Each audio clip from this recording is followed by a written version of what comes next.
Hello students, एक बार फिर से आप सभी का वेलकम है बायो विदेशी आई यूट्यूब चैनल। स्टूडेंट, जैसा कि आप सभी जानते हैं कि इस सत्र यानी कि सत्र 2022-23 से डॉक्टर राम मनोहर लोहिया विश्वविद्यालय से संबद्ध जितने भी परास्नातक के कोर्स होते हैं, यानी जो पीजी कोर्सेज होते हैं, यानी कि बात की जाए अगर एमए, एमएससी, एमकॉम की, तो इन कोर्सेज में भी पूरी तरह से नई राष्ट्रीय शिक्षा नीति को लागू कर दिया गया है। और ये सभी कोर्स जो हैं वो अब सेमेस्टर आधारित हो गए हैं, यानी अब जो परीक्षाएं होंगी वो सेमेस्टर आधारित परीक्षाएं होंगी, यानी कि हर 6 माह में अब आपको परीक्षा देनी होगी। तो इसलिए इस संबंध में पूरी डिटेल क्या है, कैसे ये सेमेस्टर एग्जाम्स लिए जाएंगे, साथ साथ मेजर और माइनर विषय भी बना दिए गए हैं परास्नातक स्तर पर, यानी कि M M S C, M com में भी मेजर और माइनर विषयों के बारे में व्यवस्था कर दी गई है। और साथ ही स्टूडेंट्स, अब परीक्षाएं किस प्रकार से होंगी, प्रश्न पत्र कैसे बनाए जाएंगे परास्नातक स्तर पे मेजर और माइनर विषयों की सभी डिटेल्स को लेकर हाजिर हूं आप सभी के सामने। तो स्टूडेंट्स, वीडियो में आगे बढ़ने से पहले मैं आप सभी से एक बार रिक्वेस्ट कर चाहूंगा, चैनल पर अगर पहली बार आए हैं तो जरूर चैनल को सब्सक्राइब कर लें, बेल नोटिफिकेशन को भी ऑन कर लें, वीडियो अच्छी लगी वीडियो को लाइक भी कर दें। किसी तरह का कोई भी क्वेश्चन हो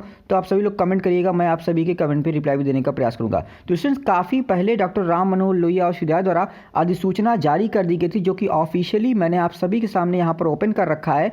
मैं इस अधिसूचना को पढ़कर आपको सारी चीज़ें बिल्कुल ही ऑथेंटिक तरीके से बताऊंगा कि कैसे परास्नातक के जो भी विद्यार्थी, यानी अगर आपने जो है बीए, बीएससी, बीकॉम या कोई भी यूजी कोर्स किया हुआ है, आप ऑलरेडी पास हो चुके हैं और आप चाहते हैं कि आप एमए करना चाह रहे हैं या फिर आप एमएससी करना चाह रहे हैं या फिर आप एमकॉम करना चाह रहे हैं, तो अब आपके लिए जो नई प्रक्रिया है, जो नई प्रवेश व्यवस्था है, उसी के अनुसार अब आप सभी का जो है वो एडमिशन होगा। तो स्टूडेंट, एडमिशन लेने से पहले या अगर आपने एडमिशन ले भी लिया है तो पूरी प्रक्रिया किस प्रकार से आपका सेमेस्टर आधारित परीक्षा होगी, मेजर विषय क्या होंगे, माइनर विषय क्या होंगे, सारी बातें मैं आपको बताने जा रहा हूं। इस वीडियो को पूरा लास्ट तक आपको देखना होगा, क्योंकि अगर आपने इस वीडियो का एक भी पार्ट, एक भी सेकंड आपने अगर मिस किया तो आपको बहुत ज़रूरी सूचनाएं जो है उससे आप वंचित रह जाएंगे। तो स्टूडेंट, चलिए सबसे पहले मैं आपको बता देता हूं कि किन विषयों से आप परास्नातक कर सकते हैं। तो स्टूडेंट्स, आपने स्नातक स्तर पर जो विषय लिए थे अंतिम वर्ष में, यानी अगर आपने बीएससी किया होगा तो फाइनल ईयर में जो सब्जेक्ट था, या फिर अगर आपने बीए किया होगा तो फाइनल ईयर में जो सब्जेक्ट था, जो भी आपके फाइनल ईयर में सब्जेक्ट रहे होंगे,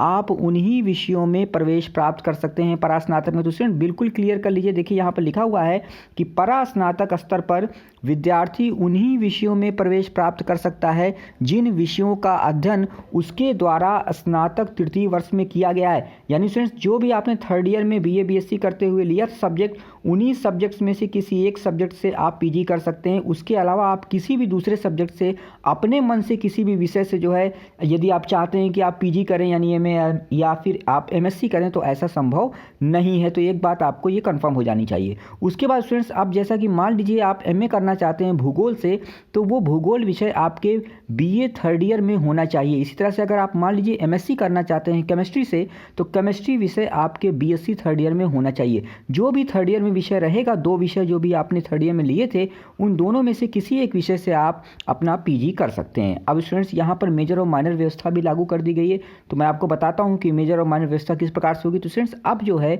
नई राष्ट्रीय शिक्षा नीति के लागू हो जाने के बाद जो भी पीजी कोर्सेज हैं, चाहे वो एमए हुआ, चाहे वो एमकॉम हुआ, चाहे वो एमएससी हुआ, अब उसमें मेजर और माइनर विषय इस तरह से आपको यहाँ पर जो है व्यवस्था देखने को मिलेगी। क्योंकि यहाँ एक ही विषय होता है परास्नातक पे, कई सारे विषय नहीं होते हैं। एक ही विषय से आप एमए या फिर आप एमएससी करते हैं, तो उस विषय में जो पेपर्स होते हैं, जो प्रश्न पत्र होते हैं, उसमें मेजर और माइनर की व्यवस्था कर दी गई है। पहले स्टूडेंट्स ऐसा होता था कि 4 या 5 पेपर होते थे और सभी पेपर जो हैं वो इक्वल होते थे, इक्वल मार्क्स के होते थे।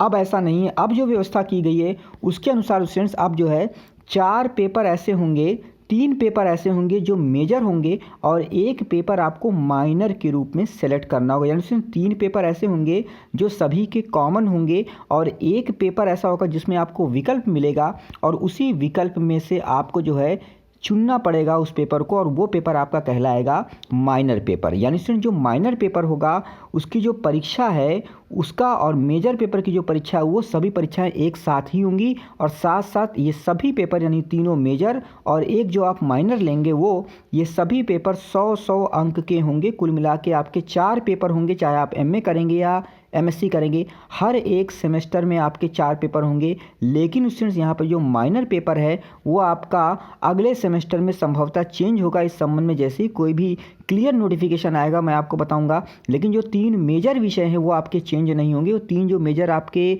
पेपर्स हैं वो हमेशा रहेंगे चारों सेमेस्टर में, यानी पूरे 2 साल रहेंगे। तो स्टूडेंट्स यहाँ पर जैसा कि आप देख रहे हैं बिल्कुल क्लियरली लिखा हुआ है मेजर और माइनर विषय के संबंध में। तो स्टूडेंट जैसा कि आप यहाँ पे देख रहे हैं, मैं आपको पढ़ के भी बता देता हूँ, बिल्कुल स्पष्ट रूप से लिखा हुआ है कि माइनर विषय में जो है, जो परास्नातक के विद्यार्थी हैं उनको प्रथम वर्ष के प्रथम सेमेस्टर में विषय आधारित माइनर इलेक्टिव प्रश्न पत्र का चयन करना होगा। तो माइनर पेपर आप अपने विकल्प से अपने अनुसार चुनेंगे, जबकि 3 जो आपके मेजर पेपर होंगे वो सभी के कॉमन होंगे। कुल मिला के आपके 4 पेपर होंगे और ये जो चारों पेपर होंगे इन सभी की परीक्षाएं 100-100 नंबर की होंगी, जिनमें से 75 नंबर की परीक्षा विश्वविद्यालय द्वारा जब आपका सेमेस्टर समापन की परीक्षा होगी, जो मुख्य परीक्षा होगी आपकी, उसमें लिया जाएगा 75 नंबर का पेपर। और 25 नंबर का जो पेपर है, हर एक पेपर में 25 नंबर का जो प्रश्न पत्र वो अलग आपके कॉलेज के द्वारा एक सेमेस्टर, मुख्य सेमेस्टर परीक्षा से पहले एक मिड सेमेस्टर एग्ज़ाम या किसी टेस्ट के नाम से आपके कॉलेज के द्वारा एक मिड सेमेस्टर परीक्षा आयोजित की जाएगी। उसमें भी आपको पार्टिसिपेट करना बहुत ज़रूरी है, क्योंकि अगर आप वहां पे एब्सेंट हो गए तो आप विश्वविद्यालय की परीक्षा में भी एब्सेंट हो जाएंगे। तो स्टूडेंट्स अब आपको समझ में आ गया होगा कि कुल मिला के 4 यहाँ पर आपके पेपर रहेंगे परास्नातक में, जिनमें से 3 मेजर होंगे जो सबके कॉमन होंगे, 1 माइनर होगा जिसमें आपको कई सारे विकल्प मिलेंगे परीक्षा फॉर्म भरते समय, उनमें से आप एक विकल्प को चूज़ करेंगे, वही आपका माइनर होगा।